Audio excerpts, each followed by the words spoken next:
మహాభారతము భీష్మ పర్వం తృతీయ శ్వాసం పార్ట్ 1.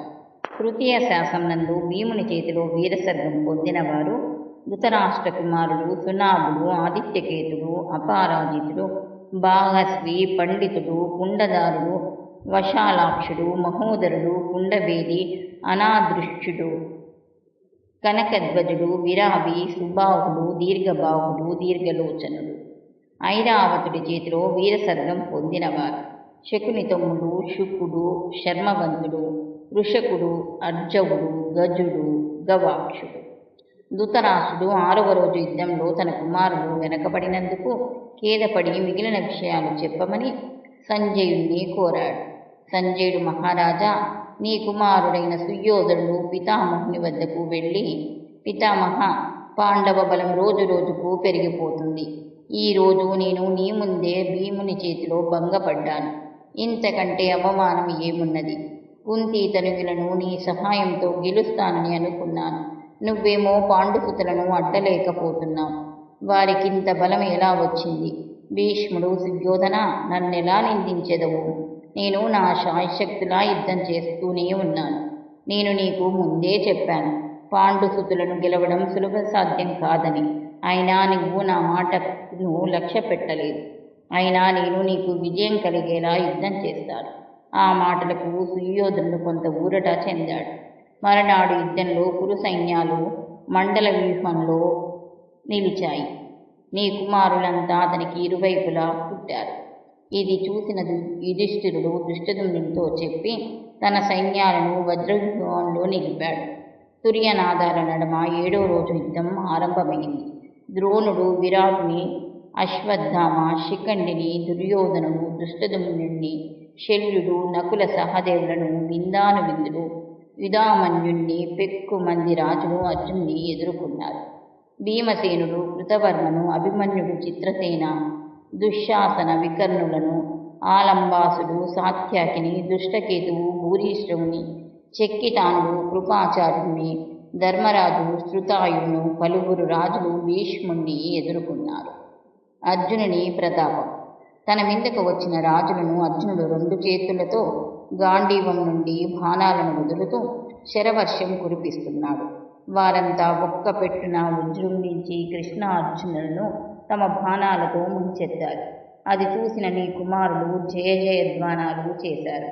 అప్పుడు అర్జునుడు కోపించి మహేంద్రాస్త్రాన్ని ప్రయోగించాడు. ఆ అస్త్రం కౌరవ సేనలు ప్రయోగించిన అస్త్రములను చీల్చి చెండాడి వారి రథ అశ్వాలను చంపి మందర పర్వతము పాలసముద్రాన్ని చిలికినట్లు కౌరవ సేనలను కలిచివేసింది. మహేంద్రాస్త్రం దాటికి తట్టుకోలేని కౌరవసేన భీష్ముని వెనకు చేరింది. తిగర్తాధీశులు తమ సైన్య సమేతంగా పక్కకు వెళ్ళారు. భీష్ముడు మాత్రమే అర్జునుడి ముందుకు వెళ్ళి నిలిచాడు.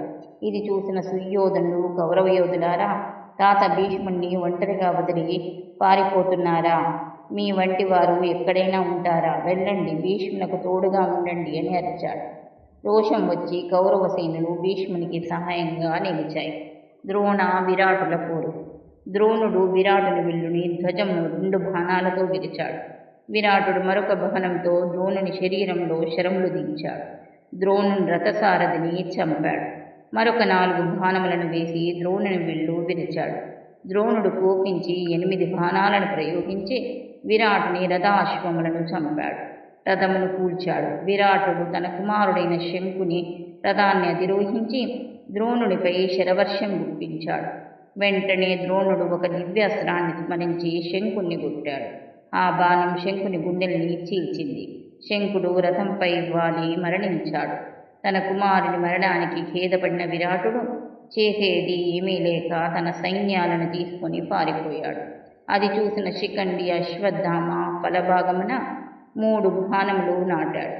అశ్వత్థామ కోపించి తన బాణ పరంపరతో శిఖండి రథాశ్వములను చంపి సారథిని చంపి విల్లును విరిచి కేతరమును విరిచాడు. శిఖండి రథము దిగి కత్తి తీసి అశ్వత్థామ బాణములను అడ్డుకున్నాడు. అశ్వత్థామ బాణము ప్రయోగించి శిఖండి కత్తిని ఖండించాడు. శిఖండి వెంటనే సాత్యకి రథము ఎక్కాడు. దుర్యోధన దుష్టదుమ్నుల పోరు. దుష్టదుమ్నుడు సుయోధనునిపై శరవర్షం కురిపించాడు. సుయోధనుడు వాటిని మధ్యలోనే తుంచి దుష్టదుమ్నునిపై అతి క్రూరమైన బాణప్రయోగం చేశాడు. దుష్టదుమ్నుడు కోపించి సుయోధనుని విల్లు విరిచాడు. అతడు మరొక విల్లును తీసుకునేలోపే దానిని కూడా తుంచివేసి అతడి రథాశ్వములను చంపి రథము విరగగొట్టాడు. సుయోధనుడు తన కరవాలం తీసుకుని నేలపై దుంకి దుష్టదుమ్నునిపై దూకాడు. అంతలో శకుని వచ్చి సుయోధనుని తన రథంపై ఎక్కించుకుని వెళ్ళాడు. సాత్యకి ఆలంబాసునిపై అతి క్రూర బాణప్రయోగం చేశాడు. ఆలంబాసుడు సాత్యకిపై అర్ధచంద్రాకార బాణప్రయోగం చేసి సాత్యకి విల్లు విరిచి అతడి శరీరాన్ని శరములతో తూట్లు చేశాడు. అప్పుడు సాత్యకి ఇంద్రాస్త్రం ప్రయోగించి ఆలంబాసుని మాయలు మటుమాయం చేసి ఆలంబాసుని ముప్పు దిప్పలు పెట్టి సింహనాదం చేశాడు. ఆలంబాసుడు అక్కడి నుండి పారిపోయాడు. సాత్యకి కురుసేనలపై విరుచుకుపడ్డాడు. కృతవర్మ భీమసేనునితో పోరు సలపసాగాడు. భీముడు కృతవర్మ రథాశ్వములను చంపి సారథిని చంపి రథమును విరగొట్టి కృతవర్మ శరీరమంతా బాణములతో ముంచెత్తాడు. కృతవర్మ వృషభుని రథం ఎక్కి అక్కడి నుండి వెళ్ళాడు. భీమసేనుడు కృతవర్మను వదిలి కురుసేనలపై విరుచుకుపడ్డాడు. ఇది విన్న ధృతరాష్ట్రుడు, సంజయ, నువ్వు ఎప్పుడూ కౌరవ సేనలు రథములు విరిగాయి, కౌరవులు చచ్చారు అని మన వారి వినాశనం గురించి చెప్తావు. పాండవ సేనలో వినాశనం జరగలేదా? ఎప్పుడూ వారు విజయులైనట్టు చెబుతావేమి? ఇదేమి మాయ అని వాపోయాడు. సంజయుడు, మహారాజా, కౌరవ సేనలు కూడా వారి శక్తి వంచన లేకుండా పోరుతున్నాయి. కానీ సముద్రంలో కలిసిన నదులు వలె వారి స్వరూపం మారిపోతుంది. పాండవ బలమునకు తాళలేక పోతున్నారు. అది వారి తప్పు కాదు. నువ్వు నీ కుమారుడు చేసిన తప్పుకు వారిని నిందించి ప్రయోజనం లేదు అన్నాడు. ఆవంతి దేశాధీశులకు విందాను విందులను యుధామన్యుడు శరం పరంపరతో కప్పేశాడు. అనువిందుడు విందుని రథము ఎక్కాడు. యుధామన్యుడు అనువిందుని రథసారథిని చంపాడు. రథాశ్వములు చెదిరిపోగా వారి సైన్యాలు కాకవికలలు అయ్యాయి. మరొక చోట భగదత్తుని ధాటికి పాండవ సేనలు చెదిరిపోగా ఘటోద్గజుడు అడ్డుకొని సేనలకు ధైర్యం చెప్పి యుద్ధోన్ముఖులను చేశాడు. ఘటోద్గజుడు భగదత్తునిపై శరవర్షం కురిపించాడు. భగదత్తుడు వాటిని మధ్యలోనే తురించి వేసి 14 బాణములను ఘటోద్గజునిపై ప్రయోగించాడు. ఘటోద్గజుడు శక్తి ఆయుధమును ప్రయోగించగా భగదత్తుడు దానిని మధ్యలోనే తురించి ఘటోద్గజునిపై బాణ పరంపరతో నొప్పించాడు. భగదత్తుని ధాటికి ఆగలేని ఘటోద్గజుడు పారిపోగా భగదత్తుడు పాండవసేనపై విరుచుకుపడ్డాడు. శల్యునిపై నకుల సహదేవులు శరములు గుప్పించారు. శల్యుడు బెదరక నకులుని రథము విరిచాడు. నకులుడు సహదేవుని రథమెక్కి శల్యునిపై ఒక క్రూర బాణం వేసి అతన్ని మూర్ఛిల్లేలా చేశాడు. శల్యుడి రథంపై పడిపోగానే సారథి రథాన్ని పక్కకు తీసుకువెళ్ళాడు. నకుల సహదేవులు సింహనాదం చేసి శంఖనాదం చేశారు. శివుపై ధర్మరాజు విజయం. యుధిష్ఠిరుడు శృతాయువు మీద 9 శరములు ప్రయోగించాడు. శృతాయువు వాటిని త్రుంచివేసి 7 బాణములు యుధిష్ఠిరుని మీద వేశాడు. యుధిష్ఠిరుడు కోపించి వరాహముఖాన్ని కర్ణమును పోలిన నారచ బాణాన్ని ప్రయోగించి శృతాయువు వక్షస్థలాన్ని చీల్చాడు. మరొక బాణంతో అతని కేతనమును విరిచాడు. శృతాయువు 7 బాణములు ప్రయోగించి ధర్మరాజును బాధించాడు. ధర్మరాజు మహోగ్రుడై శృతాయువు రథమును కట్టిన గుర్రములను చంపి విల్లు విరిచి కేతనమును విరిచి అతని శరీరాన్ని రక్తసిక్తం చేశాడు. శృతాయువు బెదిరి పారిపోయాడు. అది చూసిన కౌరవసేన కాకవికలై పోగా పాండవసేనులు జయ జయధ్వానాలు చేశారు. కృపాచార్యుడు చెక్కుతానుడితో పోరుతున్నాడు. చెక్కితానుడు కృపాచార్యునిపై నిశిత బాణములు ప్రయోగించగా కృపాచార్యుడు చెక్కితానుని రథాశ్వములను చంపాడు. చెక్కితానుడు గదాయుధంతో కృపాచార్యుని రథము విరగగొట్టి రథములకు కట్టిన హయములను చంపాడు. కృపాచార్యుడు చెక్కితానుని 16 నిశిత బాణములతో కొట్టాడు. చెక్కితానుడు కృపాచార్యునిపై గదను విసిరాడు. కృపాచార్యుడు ఆ గదను మధ్యలో తుంచివేశాడు. చెక్కితానుడు రథము దిగి వాడి అయిన ఖడ్గం తీసుకున్నాడు. అది చూసిన కృపాచార్యుడు ఖడ్గం తీసుకుని చెక్కితానునిపై కలియబడ్డాడు. ఒకరికొకరు గాయపరుచుకుని ఇరువురు మూర్ఛిల్లారు. అది చూసిన కౌరవసేన నుండి శకుని, కృపాచార్యుణ్ణి, పాండవసేన నుండి కరకర్షణుడు వచ్చి చెక్కితానుని రథముల మీద ఎక్కించుకొని తీసుకువెళ్లారు. దుష్టకేతువు భూరిశ్రవునితో ఘోర యుద్ధం సాగిస్తున్నాడు. దుష్టకేతువు భూరిశ్రవునిపై 9 బాణములు వేశాడు. భూరిశ్రవణుడు కోపించి దుష్టకేతుని రథాశ్వములను చంపి అతడిపై కర్మకూటములు ప్రయోగించాడు. అలసిపోయిన దుష్టకేతువు శతానికుని రథంపై ఎక్కి అవతలకు వెళ్ళాడు. అభిమన్యునికి వికర్ణ, చిత్రసేన, దుశ్శాసన మధ్య భయంకర పోరు సాగుతుంది. అభిమన్యుడు వారందరి రథములను విరగొట్టి వారిని చంపకుండా భీమసేనుని శపథం గుర్తుకు వచ్చి విడిచిపెట్టాడు. ఇది గమనించిన భీష్ముడు దుశ్శాసనునికి సహాయంగా వచ్చాడు. ఒంటరిగా ఉన్న అభిమన్యునికి తోడుగా అర్జునుడు తన రథంతో అక్కడకు వచ్చాడు. తిగత్తాధిపతి అర్జున్ని అడ్డగించి ఎదుర్కొన్నాడు. అర్జునుడు, మీరు కౌరవసేనలో మేటి వీరులని విన్నాను. భయం వదిలి నాతో యుద్ధం చెయ్యి అని అతనిపై శరవర్షం కురిపించాడు. అది గమనించిన కురు సైన్యం ఒక్క పెట్టున అర్జునునిపై పడింది. పాండవ సైన్యం అర్జునునికి సహాయంగా వచ్చాయి. పోరు ఘోరమైంది. అర్జునుడు తన నిశిత శరఘాతంతో కౌరవ వీరుల రథమునకు కట్టిన హయములను చంపుతూ రథములను విరక్కొడుతూ కేతనములు విరుస్తూ విల్లులను విరుస్తూ యుద్ధరంగమంతా స్వేచ్ఛగా విహరిస్తున్న సాయంకాలాంతర పోరు. తిగర్తాధీశుడు తన శరరక్షకులైన 32 మందిని అర్జునుడిపై పంపాడు. అర్జునుడు 64 బాణములు ప్రయోగించి వారిని చంపాడు. తిగర్తాధీశుడు స్వయంగా అర్జునితో తలపడ్డాడు. ఇంతలో శిఖండి మధ్యలో అడ్డుకొని సుశర్మను ఎదుర్కొన్నాడు. తనకు ఎదురుగా దుర్యోధనుడు ఉన్న అతడిని దాటి భీష్ముణ్ణి ఎదుర్కొన్నాడు అర్జునుడు. తన మీదకు వస్తున్న శల్యుణ్ణి విడిచి భీమ, నకుల సహదేవులతో కూడి అర్జునునికి సహాయంగా వెళ్ళాడు ధర్మరాజు. పాండవులతో భీష్ముడు పోరు సాగిస్తున్నాడు. ఇంతలోని కుమారుడు సుయోధనుడు సైంధవునితో చేరి పాండవులను ఎదుర్కొన్నాడు. శల్యుడు, చిత్రసేనుడు కృపాచార్యునితో చేరి పాండవుల్ని ఎదుర్కొనడానికి చేరారు. ఇంతలో శిఖండి భీష్ముణ్ణి ఎదుర్కొన్నాడు. భీష్ముడు శిఖండితో యుద్ధం చేయక అతడి విల్లును తురించి పక్కకు పోయాడు. ఇది చూసిన యుధిష్ఠిరుడు, శిఖండి, భీష్ముణ్ణి చంపుతానని శపథం చేశావుగా, మరిచావా అని అరిచాడు. ఆ మాటలు విని శిఖండి భీష్మునిపై శరవర్షం కురిపించాడు. అది చూసిన శల్యుడు శిఖండిపై ఆగ్నేయాస్త్రాన్ని వేశాడు. శిఖండి బెదరక శల్యునిపై వారుణాస్త్రాన్ని ప్రయోగించాడు. భీష్ముడు ధర్మరాజు విల్లును విరిచి కేతనమును విరిచాడు. అది చూసిన భీముడు తన రథం దిగి సుయోధను మీదకు వెళ్ళాడు. సైంధవుడు 500 వాడి బాణములను భీమునిపై ప్రయోగించాడు. భీముడు నిర్లక్ష్యంతో వాటిని తన గదతో త్రుంచి సైంధవుని రథాశ్వములను చంపి రథములు విరిచాడు. సైంధవుడు వేరో రథం ఎక్కి పారిపోయాడు. అతనితో కౌరవ సైన్యం పారిపోయింది. ఇది చూసిన సుయోధనుడు పారిపోవద్దని తన సైన్యాలను వారిస్తూ భీమునితో తలపడ్డాడు. ఇంతలో చిత్రసేనుడు భీముణ్ణి అడ్డుకొని శక్తి ఆయుధాన్ని భీమునిపై ప్రయోగించాడు. భీముడు తన గదను శక్తి ఆయుధంపై విసిరాడు. అది గిరగిరా తిరుగుతా చూసిన కౌరవులు అది ఎవరి మీద పడుతుందో తెలియక భీతి చెంది రారాజు మాట వినక పారిపోసాగారు. ఆ గద తన మీదకు రావడం చూసి చిత్రసేనుడు రథము దిగి పారిపోయాడు. ఆ గద చిత్రసేనుని రథ అన్ని అశ్వములతో సహా నుగ్గు చేసింది. వికర్ణుడు చిత్రసేనుని తన రథంపై ఎక్కించుకుని తీసుకువెళ్ళాడు. భీష్ముడు ధర్మతైనేయుని రథాశ్వాలను చంపి అతడి శరీరాన్ని శరం పరంపరతో గాయపరిచాడు. ధర్మనందుడు కోపించి శక్తి ఆయుధాన్ని భీష్మునిపై ప్రయోగించాడు. భీష్ముడు శక్తి ఆయుధాన్ని త్రుంచాడు.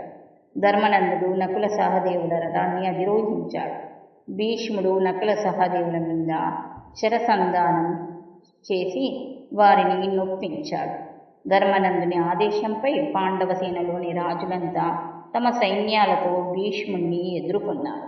భీష్ముడు జంకగా పాండవ సేనలోని వారి తలలను ఖండిస్తూ స్వైర విహారం చేయడం పాండవ సేనను ఆశ్చర్యచకితులని చేసింది. ఇంతలో శిఖండి భీష్మునిపై నిశిత శరములు వేశాడు. భీష్ముడు వాటిని లక్ష్య పెట్టక పాండవ సైన్యాలను చెండాడుతున్నాడు. కురుసేనలను తునుమాడుతున్న సాత్యకి దుష్టదుమ్నులను విందాను విందులు ఎదుర్కొని దుష్టదుమ్ని రథ అశ్వాలను చంపారు. విరాధుడైన దుష్టదుమ్నుడు సాత్యాకి రథము ఎక్కాడు. ఇది చూసిన ధర్మరాజు వారికి సహాయంగా వచ్చాడు. రారాజు తన సైన్యములకు ధర్మరాజుని ఎదుర్కొనమని సైగ చేసి తను కూడా భీష్మ ద్రోణులతో చేరి ధర్మరాజును ఎదుర్కొన్నాడు. ధర్మరాజుని సాయంగా వచ్చిన అర్జునునిపై ద్రోణుడు క్రూర బాణ ప్రయోగం చేశాడు. ఇది గమనించిన కౌరవసేనులు ఇనుమడించిన ఉత్సాహంతో పాండవ సైన్యాలను ఎదుర్కొనసాగారు. ధర్మరాజు తన సేనలకు ధైర్యం కలిగిస్తూ యుద్ధానికి పురికొల్పాడు. ఇరు సైన్యాలు ఘోరమైన పోరు సాగిస్తుండగా సూర్యుడు అస్తమించసాగాడు. త్రిగర్తాదేశుడు, సుశర్మ, సైంధవుడు మొదలైన ప్రముఖులను ఓడించి ధర్మరాజుకు ఆనందం కలిగించాడు. అన్నగారి బాసటగా నిలిచిన భీమసేనుడు కురుసేనలను తునుమాడాడు. ఆ రోజుకు యుద్ధం చాలించి అందరూ శిబిరాలకు చేరారు. 8వ రోజు యుద్ధం. 8వ రోజు యుద్ధానికి కురు సైన్యాలు కూర్మవ్యూహంలోనూ, పాండవ సేనలు శృంగాటక వ్యూహంలో నిలిచాయి. ఇరుపక్ష సైన్యాలు భేరీ మృదంగనాద్యాల మధ్య యుద్ధానికి సన్నద్ధమయ్యాయి. అయములు, ఏనుగులు, రథములు, కాల్బములు రణరంగ విహారంతో రణభూమిలో దుమ్ము ఆకాశాన్ని కప్పింది. భీష్ముడు సింహనాదం చేస్తూ పాండవ సైన్యంలో చొచ్చుకొని వెళ్ళి వీర విహారం చేయసాగాడు. భీష్ముని పరాక్రమానికి ఆగలేక పాండవ సేనలు పలాయనం చిత్తగించాయి. అది చూసిన భీమసేనుడు ఆగ్రహంతో భీష్ముని ఎదుర్కొని ఒకే బాణంతో భీష్ముని సారథిని చంపాడు. భీష్ముని అశ్వములు పట్టుతప్పి ఇష్టం వచ్చినట్లు పరిగెత్తాయి. అది చూసిన పాండవ సేనలు జయ జయధ్వానాలు చేశాయి. అది చూసి నీ కుమారుడు సునాభుడు అమిత పరాక్రమంతో భీమసేనుడిని ఎదుర్కొన్నాడు. భీమసేనుడు ఒకే బాణంతో సునాభుని తల నరికి భీకరంగా సింహనాదం చేశాడు. అది చూసి కిన్నులైన నీ కుమారుడు ఆదిత్యకేతుడు, అపరాజితుడు, బాహస్వి, పండితుడు, కుండదారుడు, వశాలాక్షుడు, మహోదరుడు ఒక్కుమ్మడిగా భీమసేనునిపై పడ్డారు. తమ తమ బాణములతో భీమసేనుని శరీరమును కొట్టారు. భీమసేనుడు జంకకుండా వారి మీద అతి క్రూర బాణములు ప్రయోగించి అర్ధచంద్రాకార బాణములతో వారందరినీ యమసదనమునకు పంపాడు. ఇది చూసి నీ కుమారుడు నాడు కురుసభలో చేసిన శపథం భీమసేనుడు ఈరోజే తీర్చుకునేలా ఉంది అనుకుని విదురుని పలుకులకు సత్యమవుతున్నాయి అని మనసులో అనుకుని భీమసేనుని తాటికి తాళలేక పారిపోయారు. సుయోధనుడు కలవరపడుట. సుయోధనుడు భీష్ముని చూసి, తాత చూచితిరా, భీమసేనుడు నా తమ్ముళ్లను అందరినీ చంపుతుంటే మీరంతా చూస్తూ ఊరుకుంటారా? మీకు పౌరుషం రాలేదా? మిగిలిన వారి చావు కోరి మౌనంగా చూస్తున్నారా అని వాపోయాడు. సుయోధుని మాటలకు భీష్ముడు చెలించి పోయి, సుయోధన, నేను నీకు ముందే చెప్పాను, నీ తమ్ములలో ఎవరు భీమసేనునికి ఎదురైనా వారిని రక్షించడం నాకే కాదు, ఎవరి తరం కాదు. ఎందుకు చింతించి ప్రయోజనం లేదు. యుద్ధంలో మరణించిన స్వర్గలోక ప్రాప్తి కలుగుతుందన్న ఒకే ఒక్క ఆశతో పోరాడటమే మనకున్న ఒక మార్గం. శక్తి కొలది పోరాడుతాం, విజయం మనల్ని వరించవచ్చు కదా అన్నాడు. అన్న సంజయుని పలుకులు విని ధృతరాష్ట్రుడు, అయ్యో, ఎంతటి దురావస్థ దాపరించింది!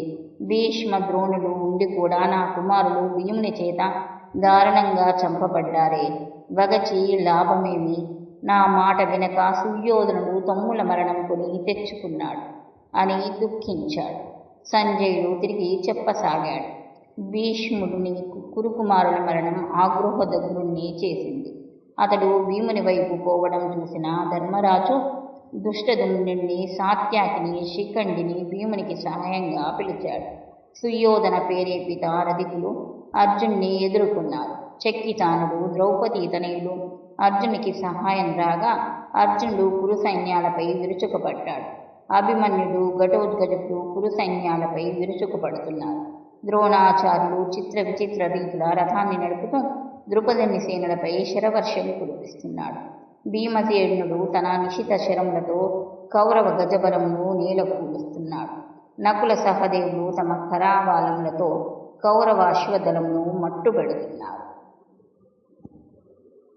ఇరావంతుని పరాక్రమం. అర్జున ఉలీచుల కుమారుడు ఇరావంతుడు తన అశ్విక దళంతో కౌరవ సైన్యంను చుట్టుముట్టాడు. ఇది చూసిన శకుని తమ్ముళ్ళు శుకుడు, శర్మవంతుడు, వృషకుడు, అర్జవుడు, గజుడు, గవాక్షుడు అనే 6 తమ అశ్వ సైన్యంతో ఇరావంతుని ఎదుర్కొని ఘోరంగా పోరాడుతున్నారు. శకుని తమ్ముళ్ళు ఇరావంతుణ్ణి అశ్వమును చంపారు. ఇరావంతుడు తన అశ్వమును దిగి కరవాలంతో యుద్ధం చేస్తున్నాడు. శకుని తమ్ముళ్ళు కూడా కిందకు దిగి ఇరావంతుణ్ణి ఎదుర్కొన్నారు. ఇరావంతుడు రకరకముల విన్యాసములు చేస్తూ శకుని తమ్ముళ్లతో యుద్ధం చేస్తూ అదును చూసి వారిని 12 ముక్కలుగా నరికాడు.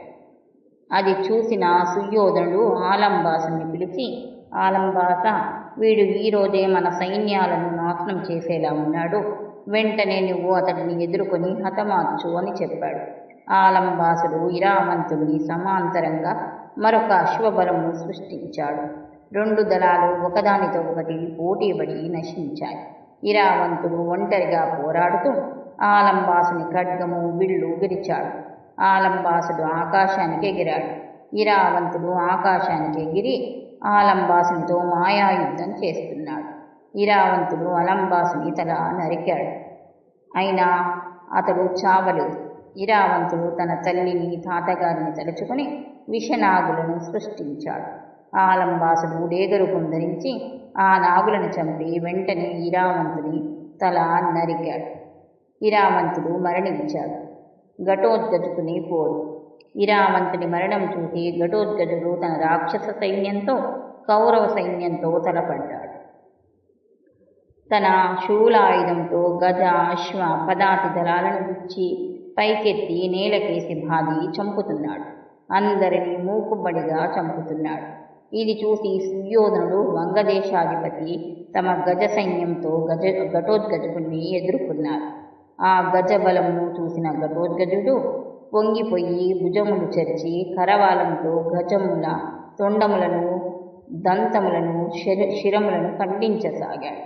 ఇది చూసిన సుయోధనుడు తనే ఘటోత్కచుకుని ఎదుర్కొని అతని ప్రధాన అనుచరులైన వేదవంతుడు, విద్యుద్వాహుడు, బాహస్వి మొదలగు వారిని చంపి ఘటోత్కచుకుని శరీరాన్ని శరములతో కప్పాడు. ఘటోత్కచుకుడు కూడా విల్లందుకుని సుయోధనిపై శరవర్షం కురిపించి సుయోధునితో, సుయోధన, నాడు నిండు సభలో ధర్మం మరిచి నా తల్లి పాండవుల సతి అయిన ద్రౌపదీమాతను అవమానించావు. అందుకు ప్రతిఫలం అనుభవించు అని నల్ల త్రాచుల వంటి బాణములను సుయోధనుపై ప్రయోగించాడు. సుయోధనుడు వాటిని మధ్యలో నుంచి 20 ఉగ్రమైన శరములు ఘటోత్కచుకునిపై వేశాడు. ఘటోత్కచుకుడు శక్తి ఆయుధమును సుయోధనుపై ప్రయోగించాడు.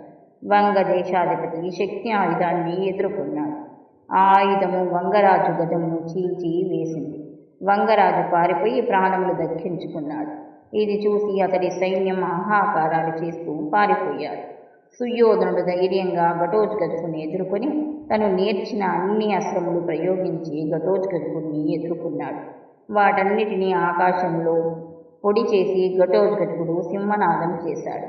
అది విన్న భీష్ముడు ఘటోత్కచుకుని దేవతలకు కూడా అజయుడు, సుయోధుడిని అతడి భార్య నుండి రక్షించండి అని అరిచాడు.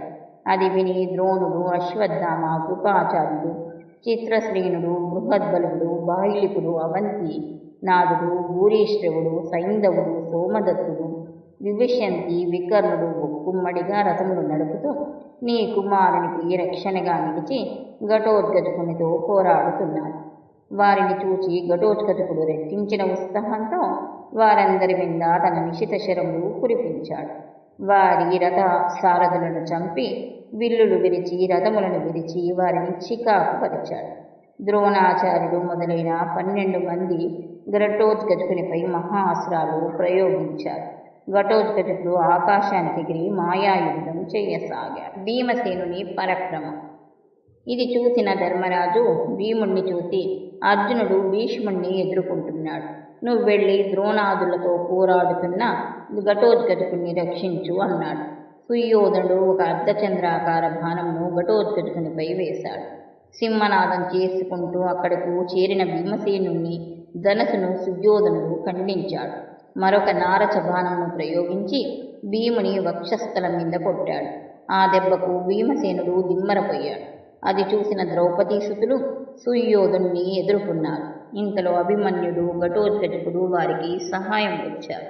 అందరూ కలిసి సుయోధనిపై నిశితమైన శరవర్షం కురిపించారు. కృపాచార్యుడు, బాహ్లికుడు, భూరీశ్రవణుడు, మొదలైన కురువీరులు పాండుకుమారులను ఎదుర్కొన్నారు.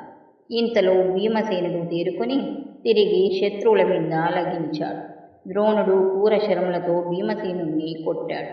భీమసేనుడు నారచ బాణంతో ద్రోణుని గుండెకు గురిపెట్టి కొట్టాడు. ఆ బాణముల దాటికి ద్రోణుడు మూర్ఛిల్లాడు. తండ్రి అవస్థ చూసిన అశ్వత్థామ, సుయోధనులు తమ బలగంతో వచ్చి భీమసేనుణ్ణి ఎదుర్కొని శక్తివంతమైన బాణములు భీమునిపై ప్రయోగించారు. భీముడు రథం నుండి కిందకు దూకి ఆ బాణములను తన గదాయుధంతో చిన్నాభిన్నం చేస్తున్నాడు. ఇంతలో ద్రోణుడు తేరుకుని వచ్చి భీమునిపై శరంపరంపర కురిపించాడు. అది గమనించిన అభిమన్యుడు, ఘటోత్కచుడు, ద్రౌపదీసుతులు భీమునికి సహాయంగా వచ్చారు. భీమసేనుని మిత్రుడు నీలుడు అశ్వత్థామను ఎదుర్కొన్నాడు. అశ్వత్థామ వాడి అయిన బాణములు ప్రయోగించి నీలుణ్ణి తీవ్రంగా గాయపరిచాడు. ఇది చూసిన ఘటోత్కచుడు అశ్వత్థామ మీద శరవర్షం కురిపించాడు. ద్రోణుడు ఘటోత్కచుడిని క్రూరమైన బాణములతో నిలువెల్లా కొట్టాడు. ఘటోత్కచుడు మాయా యుద్ధం ప్రారంభించాడు. తన అపూర్వ మాయాశక్తితో ద్రోణుడు, సుయోధనుడు, కృపాచార్యుడు మొదలైన వారు తన బాణములకు తీవ్రంగా గాయపడి రక్తం ఓడుతున్నట్లు కౌరవ సేనలకు తెలిసేలా చేశాడు. అది చూసిన కౌరవ సేనలు పారిపోసాగారు. అది చూసిన భీష్ముడు, ఆగండి, ఇది అంతా రాక్షసమాయ, అందరూ క్షేమంగానే ఉన్నారు అని ఎంత చెప్పినా వినక సేనలు యుద్ధభూమి విడిచి పారిపోసాగాయి. ఇది చూసిన సుయోధనుడు, తాత, మీరు ద్రోణాచార్యులు యుద్ధభూమిలో ఉండగానే ఇంత అవమానం జరిగింది కదా, ఇంతకంటే తలవంపులు ఏమున్నాయి? నేను ఒంటరిగానే పాండవుల్ని ఎదుర్కొంటానని విజయము వీరసర్వము తేల్చుకుంటాను అన్నాడు. భీష్ముడు, సుయోధన, నువ్వొక్కడివే పాండవులను ఎలా ఎదుర్కొంటావు? రాక్షస మాయలు ఎదుర్కోవడానికి మేము లేమా? నువ్వు నిశ్చింతగా ఉండు అని భగదత్తుని చూసి, భగదత్త, రాక్షస మాయలు నీ వద్ద పని చెయ్యవు. భగదత్తుని చూసి ఘటోత్కచుడిని ఎదిరించు అన్నాడు.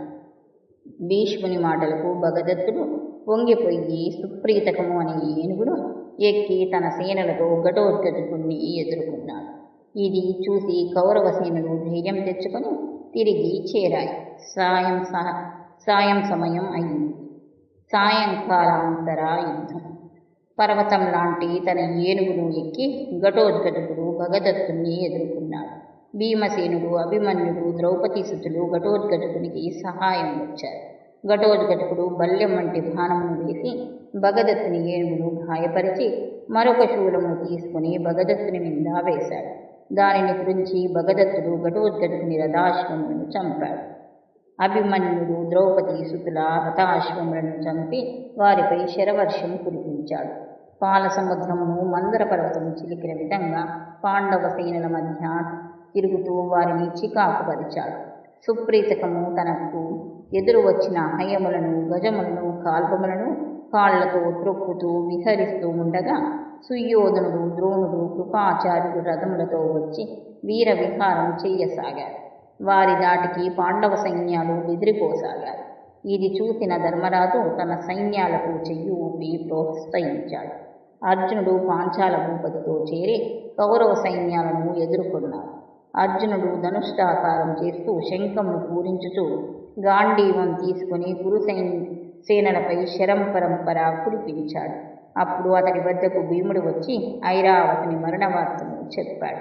అర్జునుడు ఖిన్నుడై భీముడు దారి చూపగా ఐరావతుడు పడి ఉన్న చోటికి వెళ్ళాడు. తల తెగి నేలపై పడి ఉన్న ఇరావంతుని చూసి కళ్ళ నిండా నీళ్లు నిండాయి. సుయోధుని అవినీతి, ధర్మతని సంధి ప్రయత్నంలో సుయోధుని మూర్ఖత్వం తలుచుకొని బాధపడ్డాడు. పుత్రశోకంతో అలమటిస్తున్న అర్జునుని చూసి శ్రీకృష్ణుడు చిరునవ్వు నవ్వాడు. శ్రీకృష్ణుని ఆంతర్యం అర్జునుడు అర్థం చేసుకున్నాడు. నా నోటి నుండి గూహ్యమైన యోగశాస్త్రం విని 8 రోజులు అవ్వకమునిపే ఈ విషాదం ఏమిటి అన్నట్లు ఉంది ఆ నవ్వు. పరంధామ, నీ నోటి వెంట వచ్చిన గీతాశాస్త్రం విని రాగద్వేషములు వదిలాను అనుకుని కృష్ణుణ్ణి అడిగి రథమును నడిపించి తన కర్తవ్య నిర్వహణకు వారి మధ్యకు రాగానే కృతవర్మ, బాహ్లికుడు అతడిని ఎదుర్కొన్నారు. నీ కుమారుడు ద్రోణునితో చేరి భీముణ్ణి ఎదుర్కొన్నాడు. ద్రోణుడు సుయోధనుడు వేసే బాణాలను మధ్యలో త్రుంచి వేసి నిశిత బాణాలతో, భీమసేనుడు వారిని నిశిత బాణాలతో నొప్పించాడు. ఆ శరముల దాటికి నీ కుమారులైన కుండబేది, అనాదృశ్యుడు, కనకధ్వజుడు, విరావి, సుబాహుడు, దీర్ఘబాహుడు, దీర్ఘలోచనుడు మరణించారు. భీమసేనుడు కౌరవసేనలో ప్రవేశించి దొరికిన వారిని దొరికినట్లు హతమారుస్తున్నాడు. ఇది చూసిన సుయోధనుడు భీతిల్లక తన సేనలను ప్రోత్సహిస్తూ భీమసేనుని ఎదుర్కొన్నాడు. భీమసేనుని పరాక్రమం చూసిన పాండవ సైన్యం విజృంభించి కౌరవ సేనలను చీల్చి చెండాడుతున్నాయి. రక్తమేరులై ప్రవహిస్తుంది. చనిపోయిన సైనికుల ఆభరణములతో రణభూమి ప్రకాశించింది. ఇంతలో సూర్యాస్తమయం కావడంతో యుద్ధం చాలించి ఇరు సైన్యాలు తమ నిలవులకు చేరాయి. 9వ రోజు యుద్ధం. తొమ్ముల మరణంతో కలత చెందిన సుయోధనుడు దుశ్శాసుని పిలిచి వెంటనే కర్ణుణ్ణి, శకుని పిలుచుకురమ్మని కబురు పంపాడు. దుశ్శాసుడు కర్ణ, శకునులతో సుయోధుని వద్దకు వచ్చాడు. ఏకాంతంలో సుయోధనుడు, తాత భీష్ముడు, ద్రోణుడు, కృపాచార్యుడు తటస్థంగా ఉన్నారు. పాండవులను వారు చంపడం లేదు. పాండవ సైన్యం మన సైన్యం అతి వేగంగా తరిగిపోతుంది, ఏమి చెయ్యాలి అన్నాడు. కర్ణుడు రణక్రీడా ఉత్సాహుడై, సుయోధన, భీష్ముణ్ణి రావద్దని చెబితే నేను రణరంగ ప్రవేశం చేస్తాను. పాండవులు వారి సేనల మదము అణచగలను అన్నాడు. ఆ మాటలు విని సుయోధనుడు దుశ్శాసన తాతగారి వద్దకు వెళ్ళి ఈ విషయం చెప్దాంరా అని ఇరువురు తాత వద్దకు వెళ్ళి ఆయనకు నమస్కరించి, పితామహ, మిమ్మల్ని నమ్మి యుద్ధానికి దిగాను. కానీ మీరు యుద్ధరంగంన దేవదానవులను ధిక్కరించగల మీరు ఏమీ చెయ్యక 8 రోజుల నుండి దిక్కులు చూస్తూ పాండవులను చంపక నిరీక్షిస్తున్నారు. అర్జున్ని చంపడం మీకు చేత కాలేదు, కానీ నా తమ్ముళ్ళు మాత్రం మరణిస్తున్నారు కనుక మీరు రణరంగం నుండి తప్పుకొని కర్ణునికి యుద్ధం చేసే అవకాశం ఇవ్వండి అన్నాడు. భీష్ముని వెద. వాడి బాణాల వలె ఉన్న సుయోధుని మాటలకు భీష్ముడు మెచ్చుకొని కొంతసేపు మౌనం వహించి గాఢంగా నిట్టూర్చి, సుయోధన, అర్జునుడు సామాన్యుడు కాదు. కాండవ వన సమయంలో ఇంద్రుణ్ణి జయించాడు. శివునితో హోరాహోరి పోరి పాశుపతాన్ని పొందాడు. నిన్ను, నీ వారిని గంధర్వుల బారి నుండి రక్షించింది అర్జునుడే. అప్పుడు కర్ణుడు పారిపోయిన విషయం నీకు తెలియనిది కాదు. అర్జునుడు నిన్ను, ద్రోణుణ్ణి, అశ్వత్థామను, కృపాచార్యుణ్ణి, కర్ణుణ్ణి సమ్మోహితులను చేసి గోవులను తీసుకుపోయిన విషయం మనం ఎరిగినదే. అర్జునుని విజయ పరంపర మనం వినే ఉన్నాం. 8 రోజులు నా శాయశక్తులా యుద్ధం చేసి నీ నోటి వెంట ఈ మాటలు విన్నాను. నేను ఇప్పుడే చెప్తున్నాను, నేను గాంధీవిని గెలవలేను, శిఖండిని చంపను. వీరిద్దరు తప్ప రణమున ఎవరు ఎదురైనా నేను చంపగలను. నేను పాండవ సైన్యంలో పాంచాలరాజు, మత్స్యదేశాధిపతి, యాదవులు వారి సైన్యములను చెండాడుతాను. నువ్వు నీ తమ్ముళ్ళు పాండవులను, వారి పుత్రులను, వారి సైన్యములను నీ పరాక్రమంతో గెలవండి. ఇంకా బొట్టి మాటలు కట్టిపెట్టి నీ తమ్ముళ్లతో పాండవుల మీద ప్రతాపం చూపి విజయం సాధించు. నీకు తగని పని అని తెలిసి పాండవులతో పగపున్నావు. నా మాట లక్ష్య పెట్టలేదు. అయినా రేపు నా పరాక్రమం చూడగలవు. పరాక్రమం చూపి గెలవాలి, కానీ ఇలాంటి ములుకుల వంటి మాటలతో విజయాన్ని సాధించలేవు అన్నాడు. భీష్ముని మాటలకు మనసులో సంతసించి సుయోధనుడు అక్కడి నుండి వెళ్ళాడు. మరనాటి యుద్ధం ప్రారంభమయ్యే సమయంలో సుయోధనుడు, మహాయోధులారా, పాంచాల రాజుతో సహా అందరినీ సంవరిస్తానని, పాండవులను గెలవగలనని నిన్న రాత్రి భీష్ముడు నాతో అన్నాడు. మనమందరము అతడి మాటను నెరవేరుద్దాం అని వ్యంగ్యంగా అన్నాడు. అతడి మాటలకు ఆగ్రహించిన భీష్ముడు కోపాన్ని మనసులో దాచుకున్నాడు. ఇది గమనించిన దుర్యోధనుడు దుశ్శాసునితో, మీరు తాతగారి వద్ద ఉండి అతడిని కాపాడండి. అతడికి సహాయంగా 22,000 రథికులను ఉంచండి అన్నాడు. తర్వాత మిగిలిన వారిని చూసి, మహామహులారా, నిత్య సత్యవ్రతుడైన భీష్ముడు శిఖండితో యుద్ధం చేయనని ప్రతిన పూనిన విషయం తెలుసు గనక మనము ఆ నీచ శిఖండిని భీష్ముని ఎదుటకు రాకుండా చూడాలి అన్నాడు.